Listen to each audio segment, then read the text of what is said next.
Assalamualaikum warahmatullahi wabarakatuh. Alhamdulillah, segala puji bagi Allah yang telah memberikan bermacam-macam nikmat, terutama nikmat yang paling besar ialah nikmat iman dan Islam. Sholawat beserta salam mari kita curah limpahkan kepada baginda alam yakni Nabi besar Muhammad Sallallahu Alaihi Wasallam.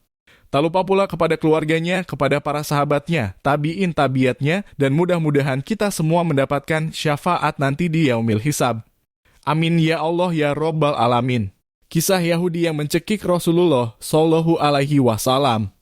Jangan lupa subscribe, semoga yang subscribe channel ini mendapat hidayah dari Allah Subhanahu wa Ta'ala. Amin ya Allah ya Rabbal Alamin. Suatu waktu Rasulullah sedang memimpin majelis ilmu di Masjid Nabawi yang diikuti oleh para sahabat-sahabat yang lainnya. Tiba-tiba masuklah seorang pemuda yang tak dikenal oleh sahabat Nabi. Pria tersebut langsung menerobos barisan sahabat dan berdiri tepat di belakang Rasulullah Shallallahu Alaihi Wasallam. Dengan cepatnya pria itu menarik sorban yang dipakai Rasulullah dan melilitnya di leher Rasulullah hingga membuat Rasulullah tercekik. Melihat kejadian itu, para sahabat kaget dan langsung marah kepada pria itu. Sayyidina Umar yang tak tahan lagi dengan perlakuan pria itu, meminta izin kepada Rasulullah untuk memenggal leher pria itu. "Wahai Rasulullah, izinkan aku untuk memenggal kepalanya," kata Umar. Tonton sampai habis videonya agar bisa memberi manfaat dengan menceritakan kembali khususnya untuk anak cucu kita, umumnya untuk semua umat muslim tentang kisah-kisah Rasul. Namun Nabi yang masih dalam keadaan tercekik mengisyaratkan kepada sahabat agar tetap tenang. Kemudian Rasulullah bertanya kepada Yahudi itu apa maksud dari perbuatannya.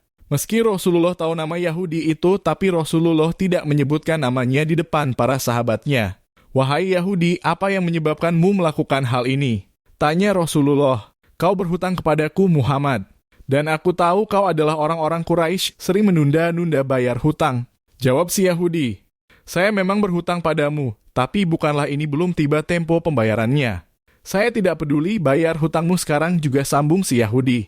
Maka Rasulullah berpaling kepada Umar dan berkata, "Wahai Umar, pergilah ke Baitul Mal dan ambilkan 20 sa kurma untuk membayar hutangku dan lebihkan 20 sa lagi untuknya."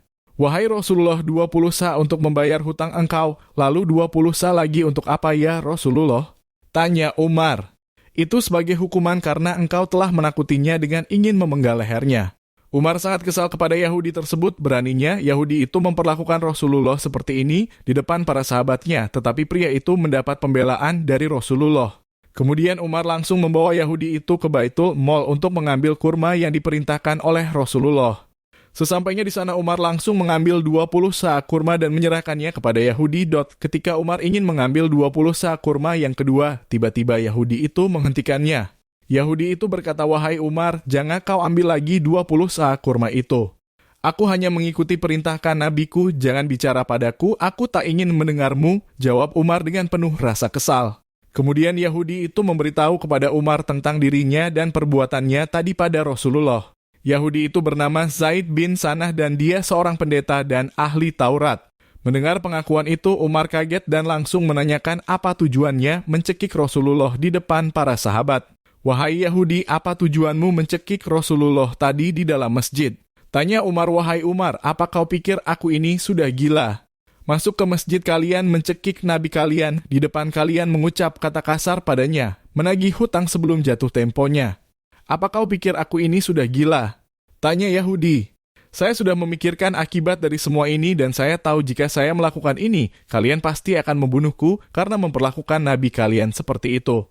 Kata Yahudi, "Jika kau tahu seperti itu, lantas kenapa kau melakukannya?" Tanya Umar. Yahudi menjawab, "Sungguh sebelum aku masuk ke masjid kalian, aku sudah mendapati tanda-tanda kenabian pada diri Muhammad.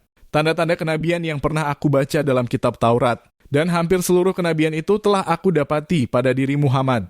Hanya saja masih ada satu tanda yang belum tampak jelas bagiku, kasih sayangnya, kelembutannya, dan sifat pemaafnya mengalahkan amarahnya. Wahai Umar, tadi saya sengaja lakukan itu mempertaruhkan nyawa saya untuk membuktikan kebenaran, saya ingin membuat Muhammad marah padaku. Dan sekarang aku sudah mendapatkan kebenaran, aku sudah membuktikan bahwa benar kasih sayangnya mengalahkan amarahnya. Maka saksikanlah wahai Umar, aku bersaksi bahwa tiada Tuhan melainkan Allah, dan aku bersaksi bahwa Nabi Muhammad utusan Allah." Alangkah bahagianya Umar mendengar ucapan si Yahudi yang telah beriman kepada ajaran Nabi Muhammad. Dan bergegas Umar membawa kembali Yahudi itu kepada Rasulullah. Sesampainya di depan Rasulullah, Umar menceritakan semuanya. Nabi pun tersenyum dan berkata, "Wahai Umar, bagaimana kalau engkau tadi jadi memenggal lehernya? Mungkin dia meninggal dalam keadaan kafir." Umar pun menunduk karena malu dengan ucapan Rasulullah. Jangan lupa subscribe.